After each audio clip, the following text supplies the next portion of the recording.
For me, it's very simple. It's getting stuff done by leveraging or by enabling and empowering others to do so. That also means that leadership is not a position, it's not a title, it's not a chair you sit on. It's a verb.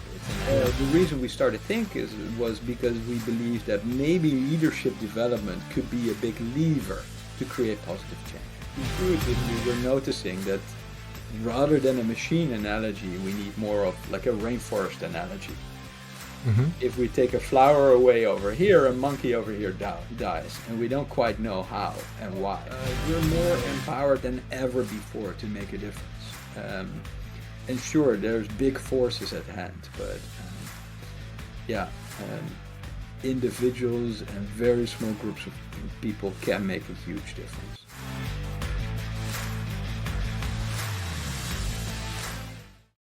In this conversation, I speak with Mark Vernooij. Mark is a partner at THNK School of Leadership, where he leads innovation and leadership programs for individuals and organizations. With a strong entrepreneurial background, he has founded multiple ventures, coached startups, and previously worked as a strategy and innovation consultant at Accenture and McKinsey. Mark holds an engineering degree from Delft University of Technology, an MBA from INSEAD, and studied design thinking at Stanford University. He has taught at leading institutions including Berkeley, Columbia, Stanford, and Wharton, and is a regular speaker and facilitator at conferences and events. He is also part of the World Economic Forum Expert Network, contributing to global conversations on leadership and innovation. Having Mark in the podcast shows that the Awake Insights is evolving. Talking about topics around leadership is something that is very recently, and it's something that I felt I was growing towards. We went from well-being, wellness, mental health, personal transformation to more leadership, because you can only be a good leader if you can lead yourself first. And I believe everything that we have discussed in previous episodes are actually ingredients to become a better leader in life, in work, and everything that you do. So I hope you will enjoy this conversation with Mark. If you do, please like the episode, follow our channel, or write a comment if you feel the need to and the longing to. Thank you very much and enjoy this conversation. Welcome in the Awake Insights, Mark. Thank you so much, Henk. It's a pleasure to be here. It's an amazing group of people that you harnessed around you, an amazing following and group of speakers on this podcast. So I'm honored to be part of this lineup. Yeah, super happy to have you here as well. And thank you for taking the time for doing this.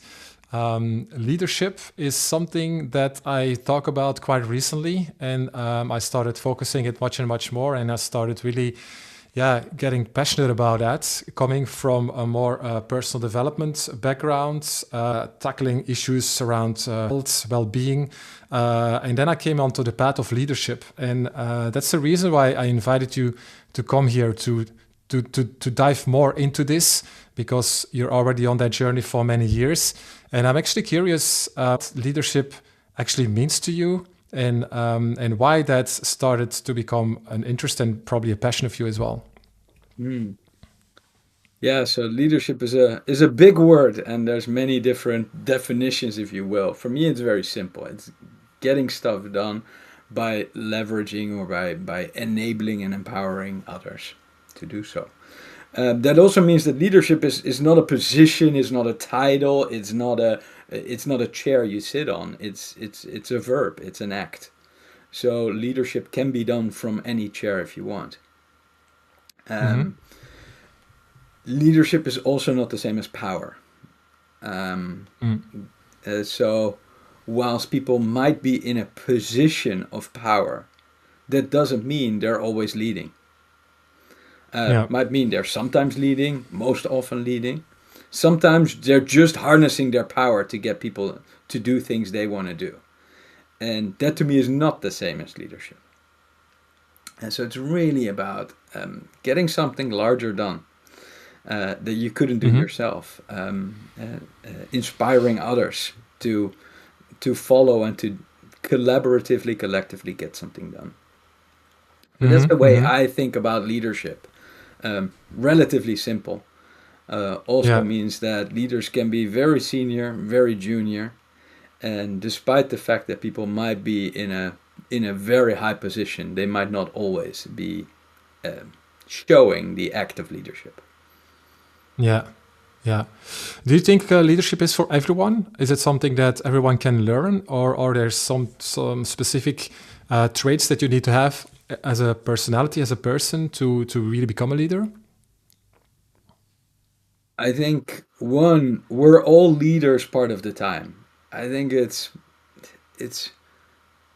I mean, unless you're a hermit somewhere living in a cave, but most people interact with others and sometimes inspire others to do something. So most of us have some form of leadership we display. And that can be already in taking care of a child, or helping out at the football club and getting something done there.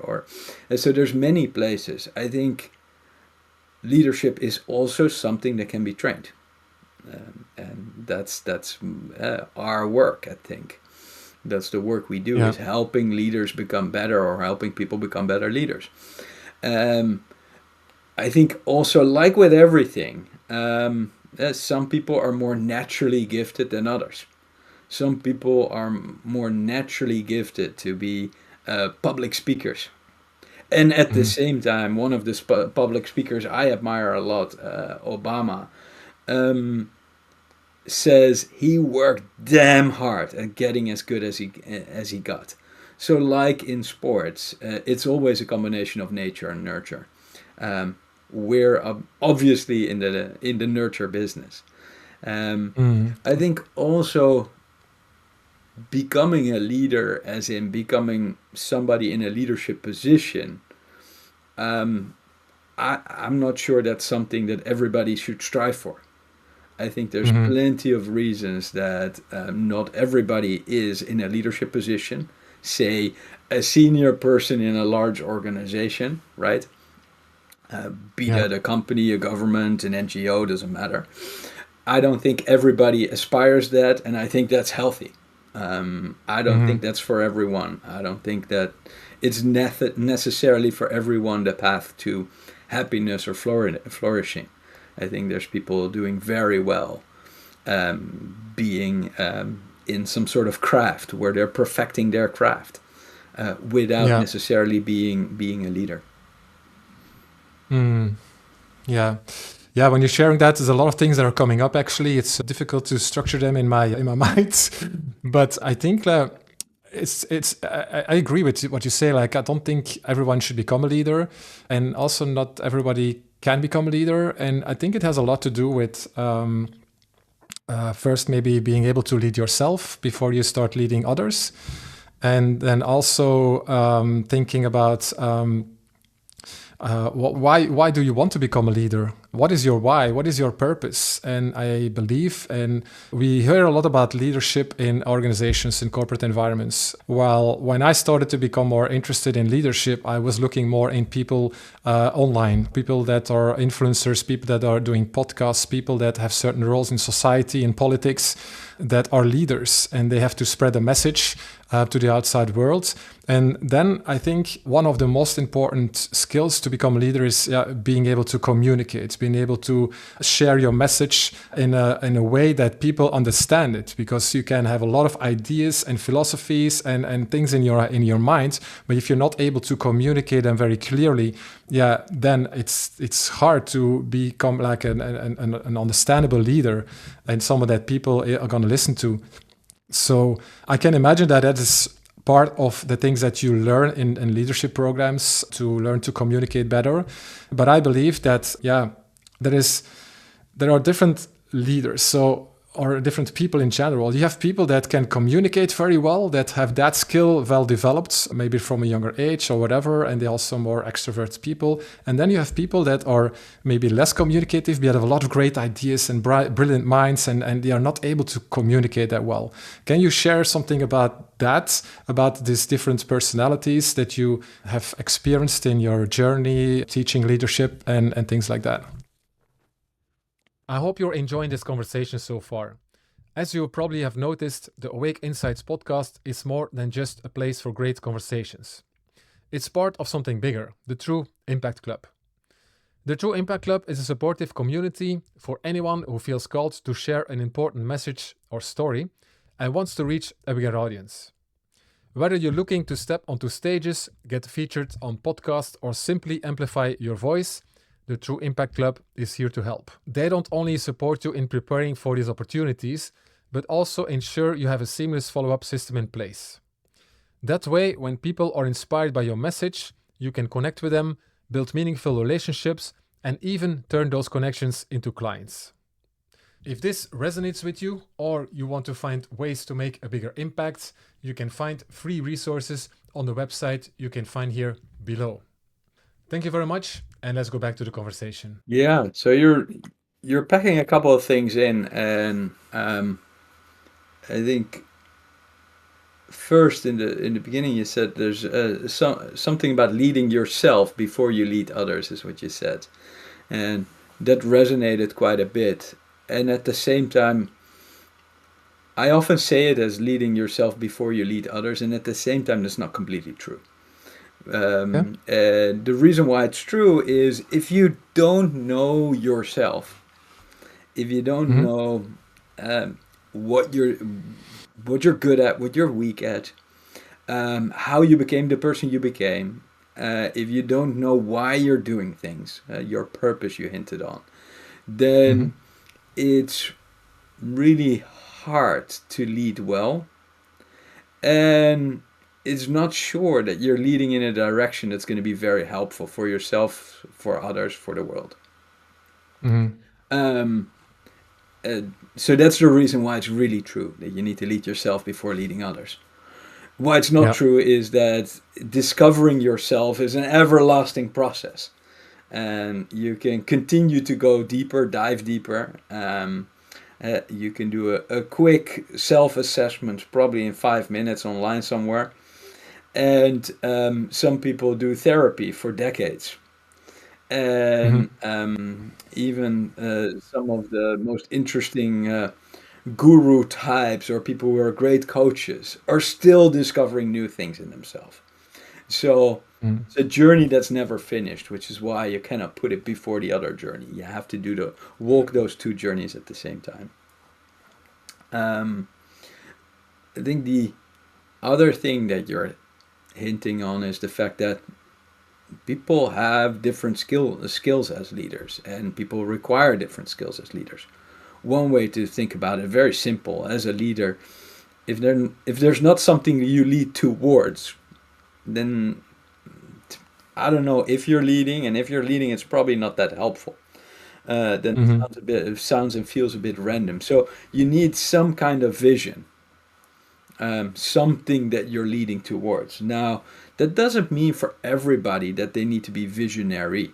In order to have a vision, you need to either be visionary yourself or have people around you.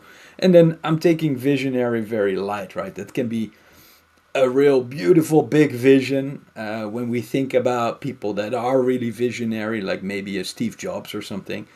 But it can be just the strategy of the company, or the goal that we have at our local soccer club to be promoted to the next division, right? It can be very simple in a way. It doesn't have to be a grandiose vision, but you need to have something that you lead towards. And if you don't know that yourself, then you need to go out. Then it's your work as a leader to find that somewhere. That can be in your team, that can be around you. It can even be given by systems that are around you. Yeah. And then there's another trait, which is taking people along in that. And being able to take people along in that has many different components. And one of them is communication. So all of them, and maybe if you take communication abstract enough, then that's something that that would mean taking people along. But there's influencing, there's understanding others, there's listening to others, there's having good dialogues, creating relationships and friendships, all of these good things. Hmm. I think another way to think about what are the competencies of a leader is, Hmm. what's changing there is often a question I get, right? How is leadership different today than it used to be? And I think that's a ridiculously difficult question to ask because we never can predict the future. But what we do know from predicting the future, everybody who is in the field of predicting the future, so good futurists, good people who do decision sciences or plotting of future trends, all of those know that it's much easier to predict what won't change than what will change. Hmm. Even some heuristics about this. Things that if you don't know how long something will be around, the best guess is that it will be around as long as it has been around. So if blockchain is relatively new and it might replace banks, banks have Hmm. been around for a long time. So it will take a while before they disappear if if they even get disrupted. Right? Just as an example. Yeah. So we know from leadership that there are certain traits, like indeed being able to communicate, like being able to have a vision, like just being able to take some decisions, Hmm. having a relatively okay IQ in terms of understanding the world around you and what options you have. Things like being able to relate to others. Those are Yeah. almost all timers. Those are needed today as much as they were needed hundreds and thousands of years ago by leaders. Yeah, I agree with that. So you say that leadership, the term leadership has evolved over the years. I'm actually curious to hear how that is evolved over the years. And if we think about traditional leadership, then I would say that you mentioned that in the beginning of the conversation that maybe it's a lot about power. Maybe it's taking that role of power and controlling and influencing other people in not always a good way. And is it correct to say that leadership is evolved into more, I would say, and that's a term that I use a lot, conscious leadership? That human being in general became more conscious over time. And then also an outcome of that is that we also have more conscious leaders and that it's now more conscious leadership. Is that correct? Or do you see that evolution in a different way with some other aspects that are evolved over time? No, it's a beautiful question. I don't know if it's correct. Um, and it's difficult. It's dangerous to say because we might have slightly different understanding of the word conscience. But I want to hear yours. interpreting interpreting it a bit as people who are more conscious of other people, the world around them, the systems around them, and maybe even the fact that all of us and everything around us are much more connected than we Hmm. traditionally thought. Then I would hope we're moving in that direction. Slowly and probably in a little bit of a squiggly line, sometimes a bit up and sometimes a bit down. I hope we're progressing towards that. Hmm. And there's quite a few people who say we do. So there's quite some researchers who say we do. And one of the researchers I like a lot is a gentleman called Robert Keegan or Bob Keegan. Hmm. And he says one of his arguments is that development takes time and we're getting older. So we should be moving in the right direction. So that's one way to think about it. I think the other frame you took is you put it as opposed to more power or control in leadership. And Where I don't like that as much is that there's a danger that we're judging previous generations or people before us. Um, I think there is a change in how we look at the world. So, and maybe that change is partially that change is probably better, and partially it's different, just because the context is different. Now, let me elaborate. When we started building organizations, we built them for a simple reason, because we wanted to build bigger things that we couldn't do alone. In my Mm-hmm. country, in the Netherlands, we wanted to build dikes around our farms so they wouldn't flood. And on your own, it's very hard to build a dike and a windmill, because you need a windmill to pump the water out. It's just, Mm-hmm. you can't do it alone. You can't do it just with your family. You need some people around you. At some people in my country, at some time in my country, we wanted to venture out further, and we wanted to build bigger ships. Now, that time also came with all sorts of issues. But the cool thing about it was that we started building companies and organizations around those ships. We actually invented the stock exchange in this country. Um, so we could build these bigger ships that, again, alone with your own hands or with your own capital, you couldn't do. So that's kind of the basis of an organizational structure. Then we got the Industrial Revolution at some point, where we started saying, hey, everything is a little bit like a machine, and we can make big things. We can decompose them into their elements. And then we can do factorization so that we can build those elements and later on bolt them together. And that view of how the world worked translated a little bit in how we thought of organizations. And still to this day, that frame of mind is part of the way we think. So if we think about organizations, we still talk about inputs, outputs, efficiency, effectiveness, human resources. That is the analogy of a machine. The Mm-hmm. analogy of a machine where we have some stuff that goes in, some stuff that goes out, where we can control the entire machine. Like when we build a factory for cars, we could understand the entire car and every single element in it. And in this machine analogy, the relationship between inputs and outputs is relatively close in time and close in Mm-hmm. space. Mm-hmm. If I bike and my feet turn 3 times, I probably move 2 meters and 20 centimeters or whatever it is. I can calculate how far I move by pedaling 3 times. We can Yeah. calculate how far the car drives if we put 2 liters of petrol in. Mm. All of these relationships between cause and effect are very well understandable, even though they might be difficult. I wouldn't be able to calculate how far a car can go on 2 liters of gas. But if we get the right experts together and we take a couple of assumptions, we get to some relatively good answers. Just a quick note. I want to share something that might be valuable for those who are looking to grow their brand or their business.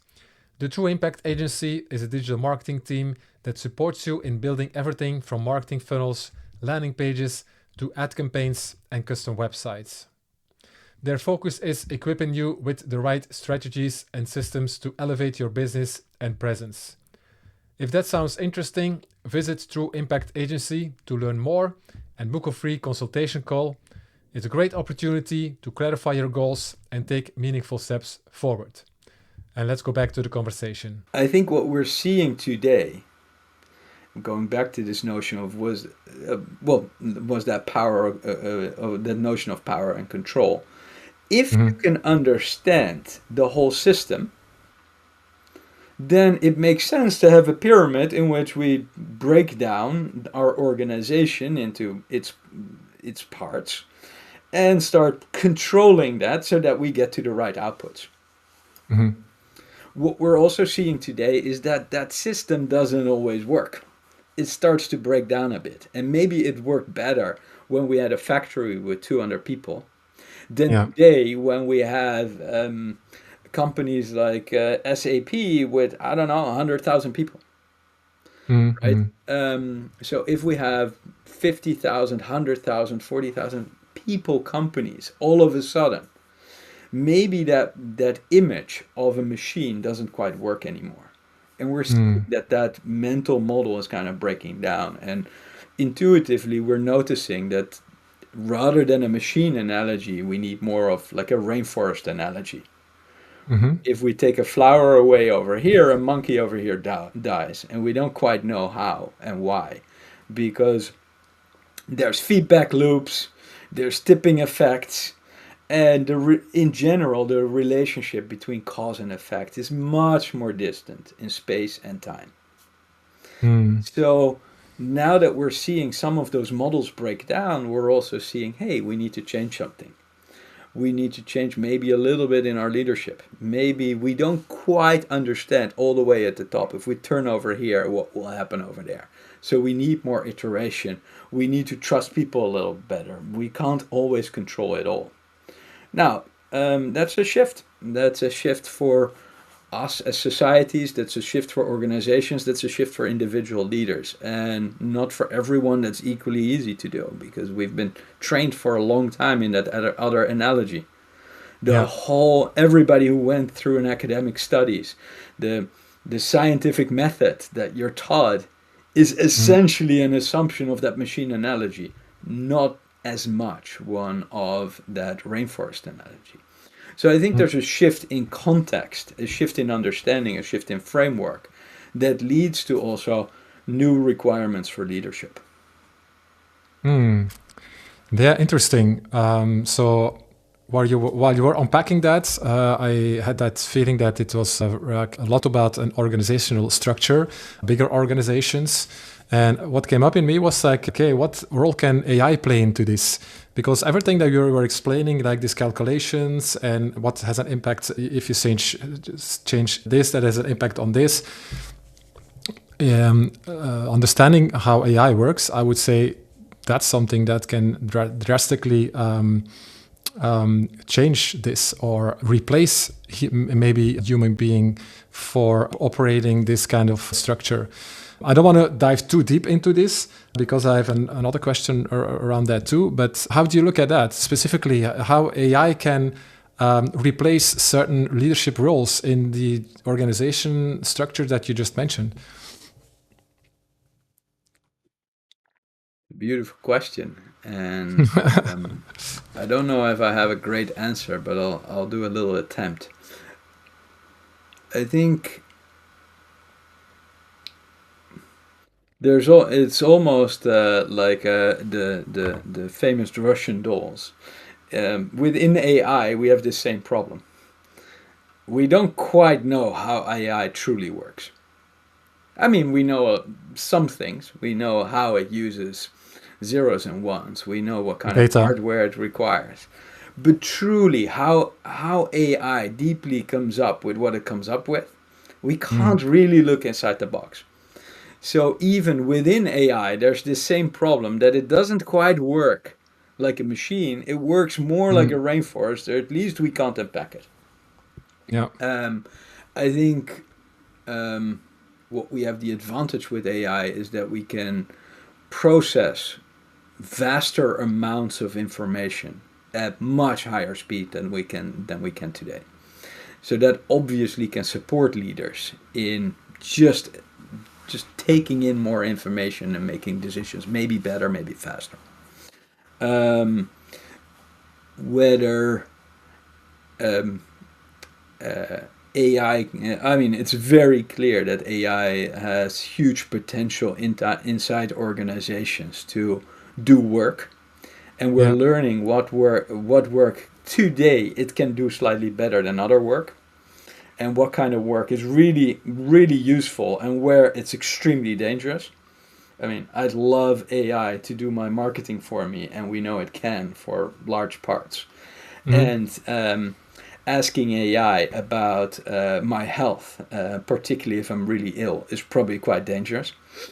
Um, so we know it can't do everything. It can do certain things.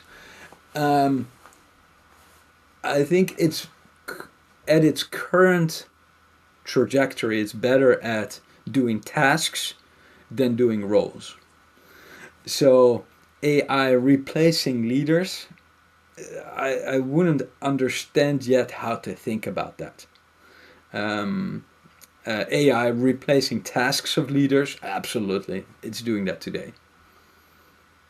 Yeah, that's also what I was alluding to. I didn't say replacing leaders. I mean like certain roles or things that that they are responsible for, or that they manage to to let AI do that. So that it's a combination, and it will be with a lot of things. Like everybody's so afraid that AI will take over so many jobs. There will be an impact for sure, but I think AI will not completely take over. It will always be a combination between AI and a human being, actually, that will cause the efficiency and the speed of process and all these kind of positive outcomes. So yeah. What I wanted to ask you actually is, and I don't know how much focused you are on organizational structures within the role that you have in THNK, and how much that you are also involved and also think about the global challenges that we have today in our society. Do you have a vision around that? What do you think about the global challenges? How do you see our society evolving in the coming time? Yeah, so we started THNK because we were looking at the global challenges. Back then, Hmm. this was 2010, we didn't have the sustainable development goals we have today. We had the Millennium Development Goals, but nobody knew those. But we had similar problems as we have today. Hmm. Some of them were slightly bigger, some of them slightly smaller, some of them slightly different. But if we would have drafted the SDGs back then, they would have looked quite similar. Yeah. The reason we started THNK was because we believed that maybe leadership development could be a big lever to create positive change. Hmm. Which is why we founded THNK to support, grow, and help the leaders we need to create the world we want. So that's really our mission.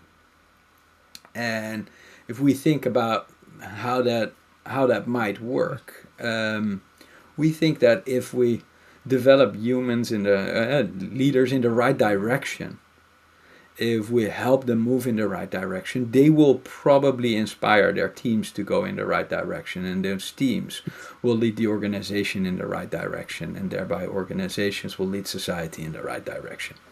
Now that's a big gamble, and it's not easy to measure the impact of that and to measure whether that really works. We here and there see some hope. Um, and if you boil that down to something very simple, sometimes I say we maybe need more human leaders. Mm. Um, because if we're a little bit more human, then we're probably more able to see ourselves truly, which is where you started with leading self before you lead others. Yeah. We're probably able to bring more of ourselves, so leave some of those masks that we put on behind, Mm. bring more of ourselves into the conversations with others, Yeah. see others truly as human Mm. instead of human resources. Um, See our organizations as places where humans should flourish, where Yeah. humans should find purpose, meaning, engagement, positive experiences, friendships, or at least relationships, closeness and proximity, hope, trust, safety. Um, and if you take all that serious, and if you truly feel connected to other human beings, then it's Mm. very hard not to see that those beings are connected to their environment, the people that Yeah. are behind them, their families, their ecosystems, their families, their social systems, but also the ecosystems around them.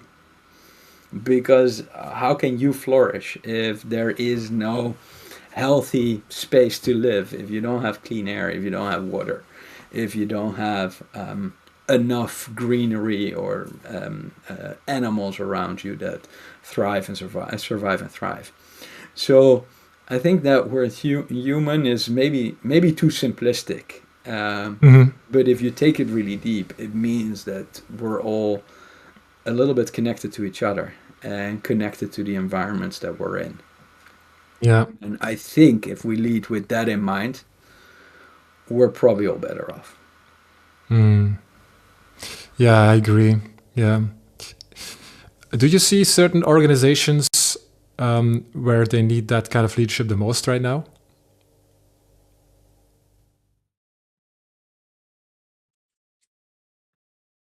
I think I think very few people would disagree with this notion that this would be nice.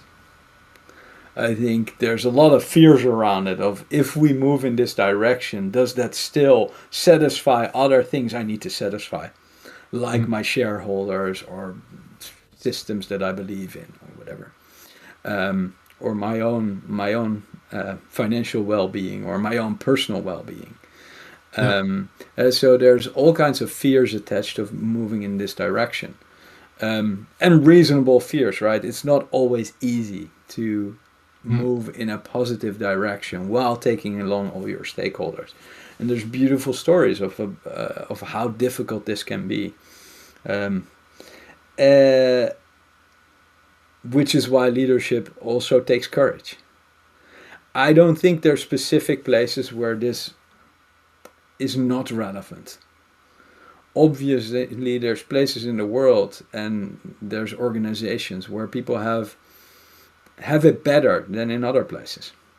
So Mm. there's places in the world where clearly leadership is not thinking about this as much.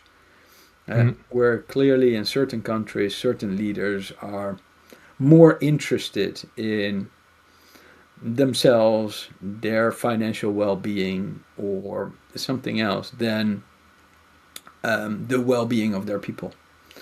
Yeah. Um, and I don't want to oversimplify this because it's easy to point fingers at individual leaders, and I don't think that's very interesting. It's much easier to Yeah. point a finger at yourself and say, "What can I do?" Mm. And what am I doing?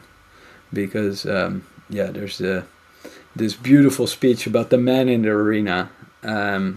Unless you're really in the arena and doing it yourself, then Mm. having an opinion about the man in the arena who's stumbling and falling and getting a bloody nose is just not that interesting.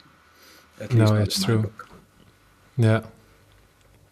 No, yeah, totally right. The thing is also, yeah, it's not easy to replace leaders, right? Because these people in that kind of position, mostly they want to stay in that position, and they will do everything they can actually to stay in that position, even if they know that they are not maybe the person on the right place, and that takes time. And which means that yeah, everything that is impacted by the leader will also shift, and it's time to shift and change. So that's why transformation. We all want it to happen that it happens like yesterday if we really believe in the positive impact of it. But unfortunately, yeah, things need their time to change. So, but what I'm curious about is what is your personal idea about the global challenges that we have today, and how do you look at it in terms of hope? Where do you have hope in, and where do you see the most worries today? Hmm. Beautiful question. I think I'm a very optimistic person by nature, and that Mm-hmm. has served me well. I faced sufficient hard times in life where illness and death were quite close Mm-hmm. um, um, to be actually quite optimistic. That could have turned out the other way, but this is who I became. Mm-hmm. So if I take the long view of history and look at the, over a period of a couple hundred or a couple thousand years, then we're moving in a really interesting direction mostly. Mm-hmm. Most of us live longer, healthier, wealthier, with more opportunities for doing something we like, with more opportunities for meeting people we like than we did ever before. Most graphs go in the direction of top right if you take a long enough view. Mm-hmm.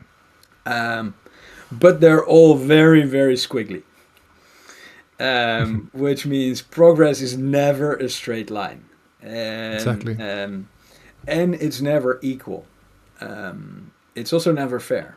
So it's not Mm, equal around the world. While there might be progress in this corner of the world, there's not progress in that corner of the world. mhm. Um, and and that feels extremely frustrating because somehow, intuitively, I would want life to be fair, even Mhm. though nobody promised me that. There was nobody at the start that said this is going to be a Mhm. fair race. Um, and maybe it's an unfair expectation. Mm, Um, I think obviously if you look at some short-term trends, there's also a lot of big worries. There's worries that some of our progress is not progressing as fast as we could, mm, or even quite recently we're seeing some things. This is um, in the we're now in the recent in the early parts of the second Trump administration, where, for example, funding towards fighting diseases has been cut. yeah. So all of a sudden, we're seeing big programs at risk. So all of a sudden, we see the poorest communities around the world in bigger risk of diseases Mm, that are curable. We know how to yeah. cure it. We've got the medicine. We've got the tools. We're just not deploying them anymore. Mm, So short term, we're seeing some regression. Um, Short term, we're also seeing immense progression, right? If we look at AI, for example, in the same field of healthcare, the yeah. amount of innovation and invention we can do right now by simulating rather than researching first or Mhm. exploring is huge. So net, I'm still quite optimistic. And I think that's important. I think that's a role of leaders to not be overly optimistic, not be naive, but to spread a message of hope. It was interesting. There's this research report from Gallup that came out a couple of Mhm. months ago during the World Government Summit. And they had asked followers, what is the main thing that you want from your leaders? Mm, And the theme that came up was hope. This was 52 countries all around the globe, all levels of followers, all kinds of traits. And throughout, everybody said, in this period, I want more hope. So mhm. we're losing a bit of hope. And I Yeah. think it's the role of leaders to give hope. Mm, So, so even if I weren't optimistic, it would still be my job to spread a message of hope. And I think there yeah. is hope. We're more empowered than ever before to make a difference. And sure, there's big forces at hand, but yeah, um, individuals and very small groups of people can make a huge difference. If you don't Yeah. believe that, then you've never been in bed with a mosquito. Um, it is possible. So, and we're more empowered than ever before, given the reach we have through technology, given the skill we can create now with the new AI tooling, etc. Um, so it's a matter of pulling up your sleeves and getting something done. Yeah, exactly. There's still a lot of work to do for sure. Can you explain what role that Think specifically plays into this? And do you maybe have some examples of leaders that you have supported with Think? Yeah, just to make it more practical. Yeah, so we do a couple of things. We help individual leaders grow in programs that they can sign up to. So we have all sorts of programs, and I think it's super cool what these people do after these programs. We've got people who started social enterprises in helping kids through soccer. We've seen people set up agricultural support systems for thousands of farmers in India. So, and those are just two examples, but there's too many examples to name. We've seen people do incredibly important stuff to support the oceans. So we do some work to support individual leaders, and mostly what we do is the things we talked about. We help them be more aware of this global context and what's happening and where the leverage is for them to make a difference. We help them connect themselves better to themselves to know what is it I'm truly uniquely good at? What are the things that I need help with? And how can I take off a couple of masks so I show up even more human than I already was towards my teams, the people I lead, and the communities I'm in. We help them look at solving problems in a creative way or coming up with strategies in a creative way. Then we do a lot of work with large organizations. Typically, these organizations nowadays are in transformation. They are carving out part of their business, they're emerging businesses, they have a new strategy, new values, or new leadership principles. And they want their leaders to behave differently. And that's what we do. So we help their leaders behave differently, all the way from the boardroom to middle management, sometimes in very small groups, but sometimes also thousands of leaders at the same time. And the difference there is that, of course, when we work with individuals, they have their own reason for being, their own why, their own purpose. And if they don't have it yet, we help them discover that. With organizations, there is, of course, a very specific context in which these operate. Organizations operate in some kind of competitive landscape, even if they're governments or NGOs. There's some kind of industry or group they operate in, or a specific region. They operate in some kind of financial system in which there are incentives that they cannot always break free from. They have assets and capabilities that they're able to leverage, but they don't have every asset and capability. And they come from a specific place, from a specific culture, a specific history.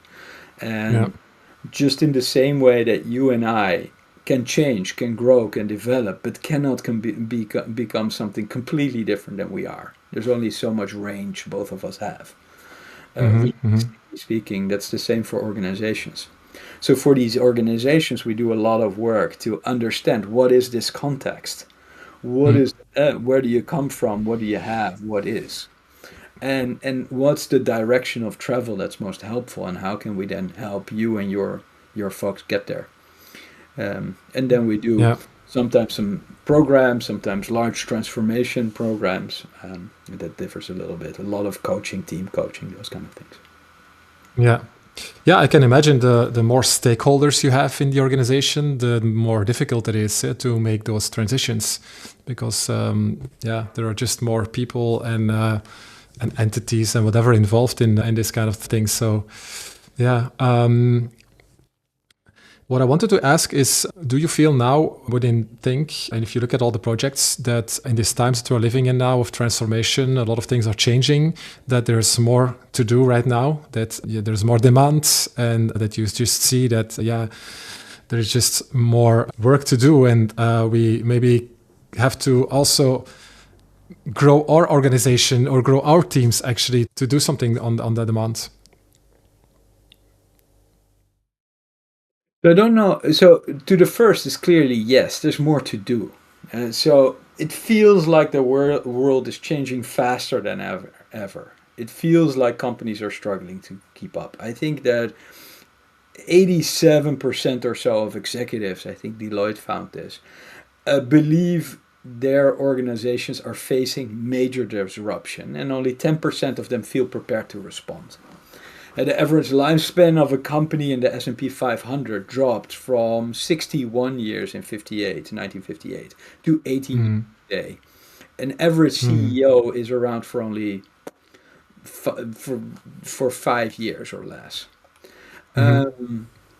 So there is more and more change, and the pressure around us is rising.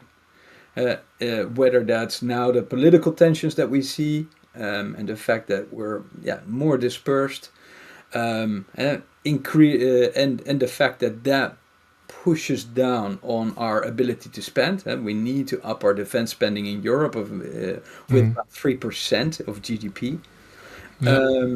Whether that's climate change, I think climate change events. I'm thinking about the mudslides in Slovenia in 23.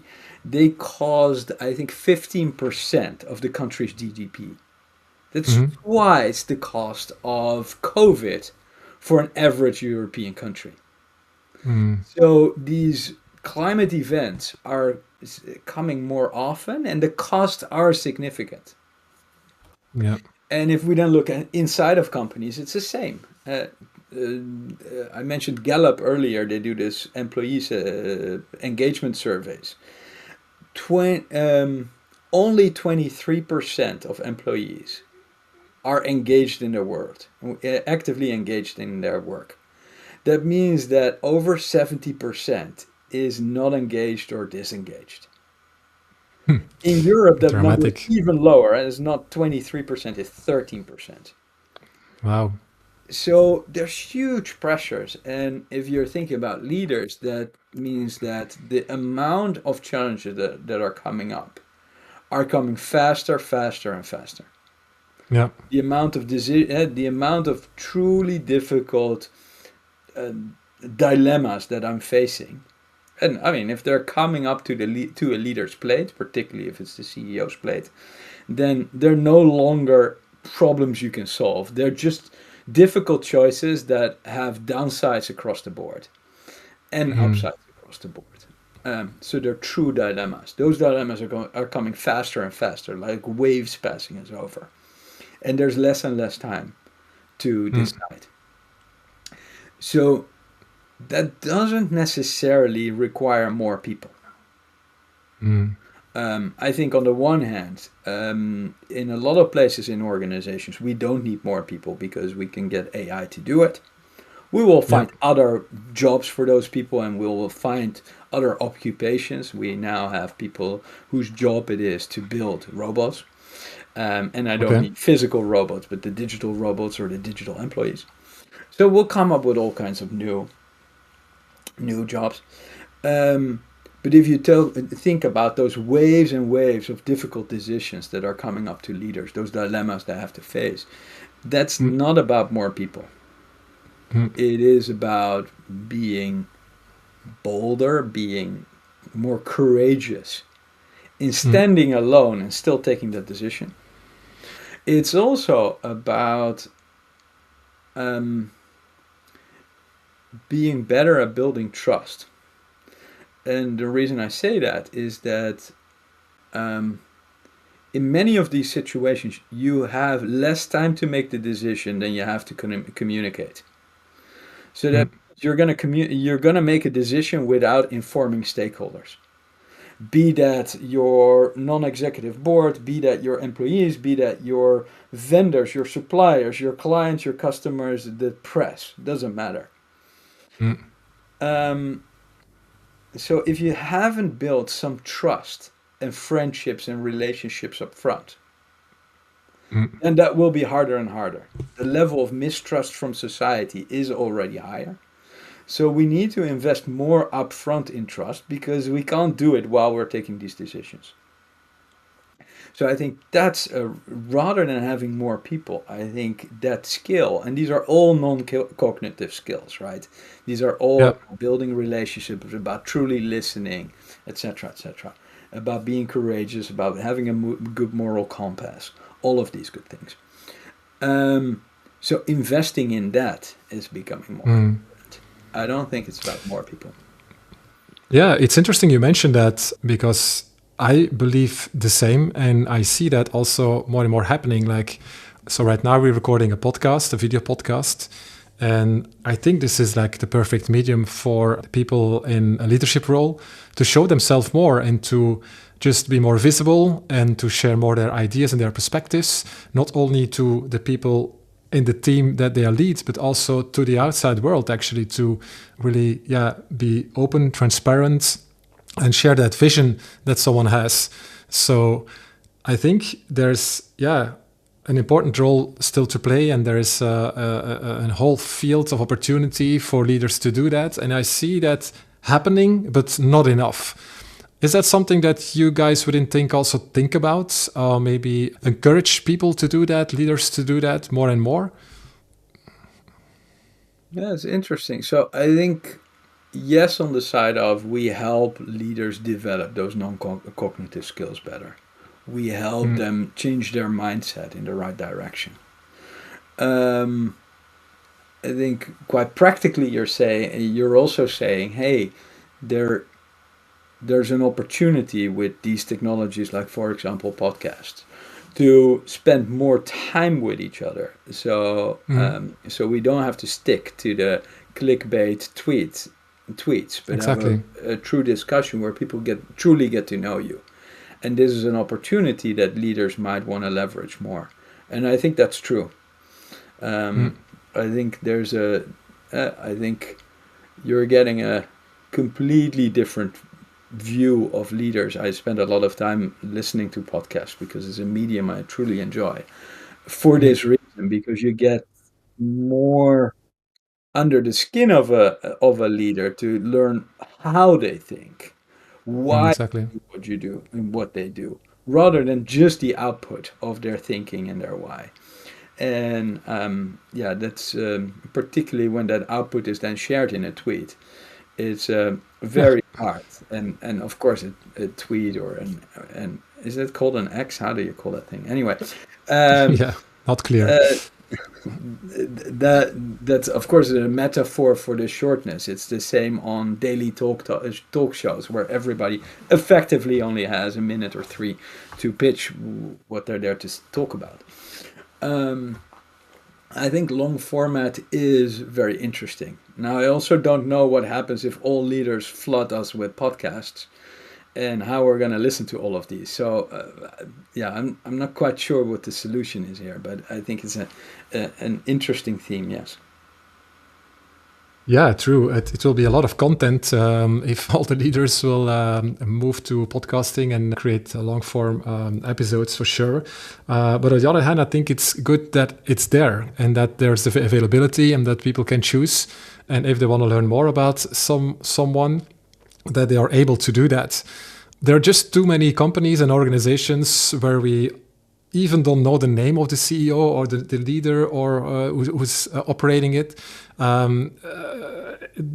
Despite the fact that we ever saw him on the screen or heard him talking, so that's why I think there's just a big opportunity, and also there's a lot of demand for people to just have that transparency and have that opportunity to get to know someone better behind an organization that they support or maybe not support, because there are so many opinions that are getting formed. You mentioned it, like clickbait tweets, whatever. So there is a lot of scripted content that gets out there and people form opinions about that. And even the other way around, when you have like a long form podcast, then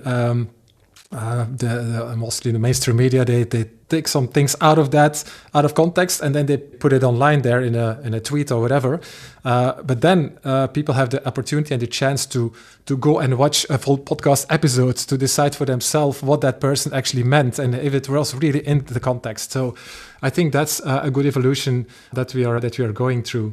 So more of that, of course, and I try to be part of that the evolution as well. Before we close this episode, I would like to know, which something I mostly ask is there something that we haven't talked about, or a certain topic something that you want to share with the audience that is important for you?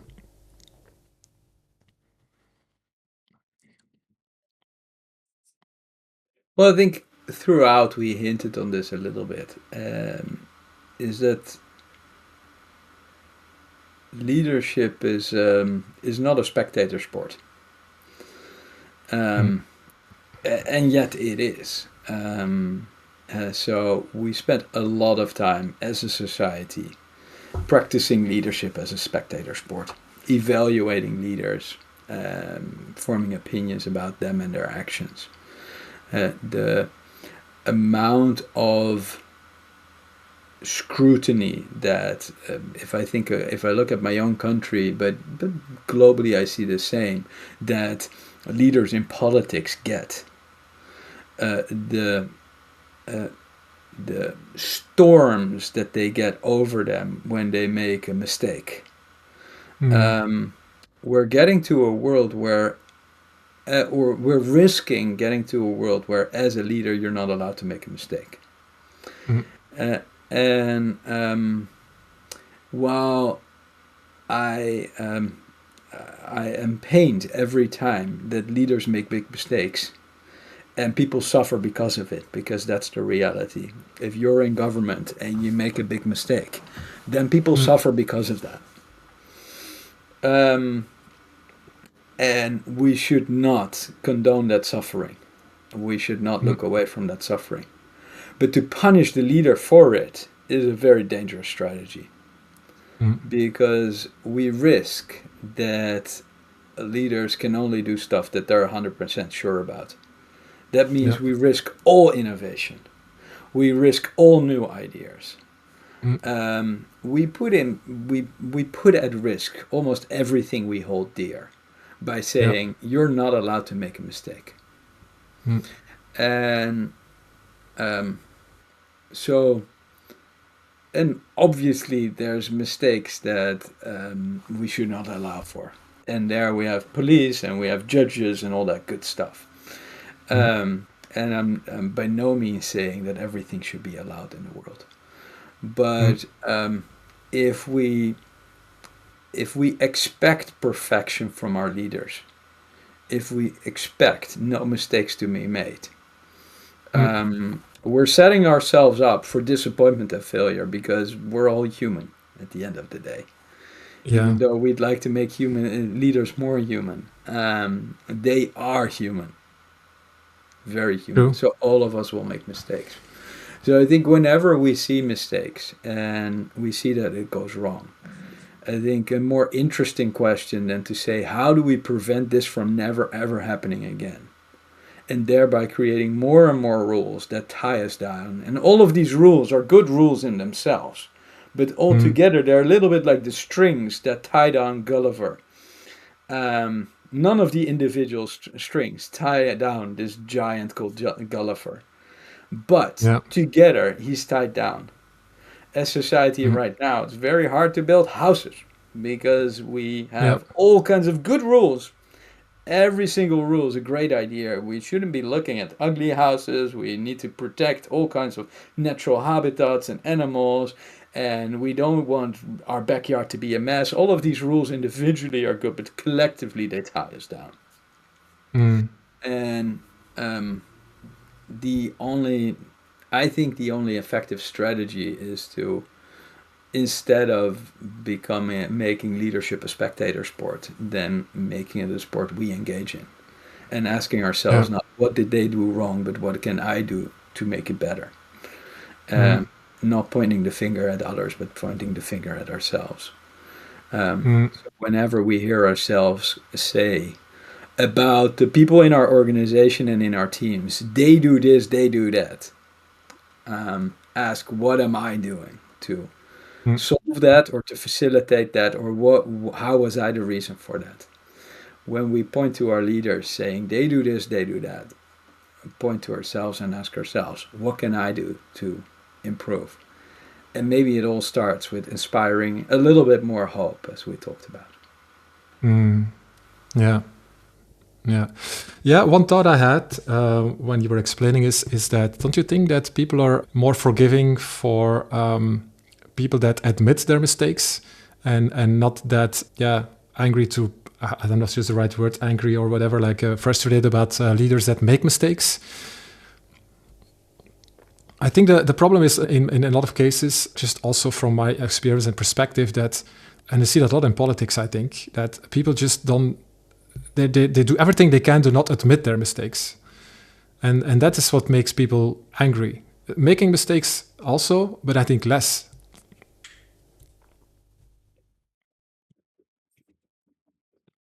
So, sure, in general, we are more forgiving when somebody admits their mistake than when they deny their mistake, particularly Mm, if we clearly know they make it. mm, So that is a general truth. And I think the statement still holds that we're mm. being too much judge and too little forgiving. Yeah, yeah. So I think it's more of an appeal to be a little bit more on the generous side and a little bit less on the judging side. Mm, yeah. Okay. And Awesome. and your comment makes me think: how am I sometimes not admitting my mistakes? Yeah, self-reflection is super important. Certainly. Yeah. Yeah. I just think that, yeah, we are all human and we all make mistakes. And of course, in a leadership role, the mistake that you make has a lot more, yeah, effects or impact than we as a individual make mistakes for ourselves and taking a decision that we take. But at the end, yeah, we don't, well, we mostly don't know the truth. We mostly don't know actually what's right, what's not right. So we have to try and believe from our experience and how we see things that this is the best solution to a problem or the best decision I can make in these kind of situations. And I think, yeah, I believe that just, well, most people understand that in a way. It's just more difficult if someone know that they have made a mistake and they are not admitting to make a mistake, because that's immediately like a trust issue that is there. And for someone that is in power, and we already said, like, yeah, replacing someone in power, it's not so easy. It takes time. So when you have someone that is continuously, yeah, avoiding that they have made a mistake or not admitting that they made mistakes, that creates a lot of distrust and a lot of frustration, and that's what makes people angry. So yeah, I think that's a big thing to look at. Yeah, I think another way to look at this is when we ourselves are successful, we typically say, I am successful.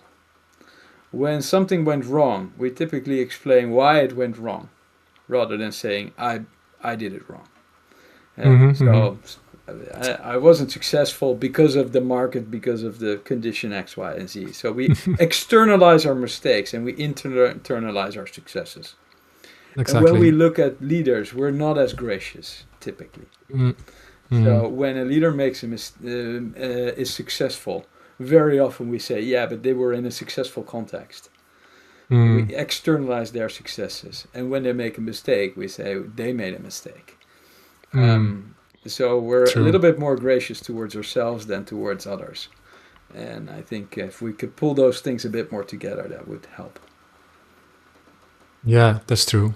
Yeah, great. So yeah, to end this episode, what are for you the next steps in your life and the mission that you have with Think and everything you do? Can you reveal something about that? Do you have certain plans that you, yeah, things that you want to do? Yeah, I think we've been extremely successful doing what we do at Think. Um, so we're able to work with the most senior leaders in the world and people of the largest organizations in the world. Um, and is relatively small. We're touching thousands of leaders a year. But Hmm. given the scope of the challenges around us, we need to touch hundreds of thousands a year.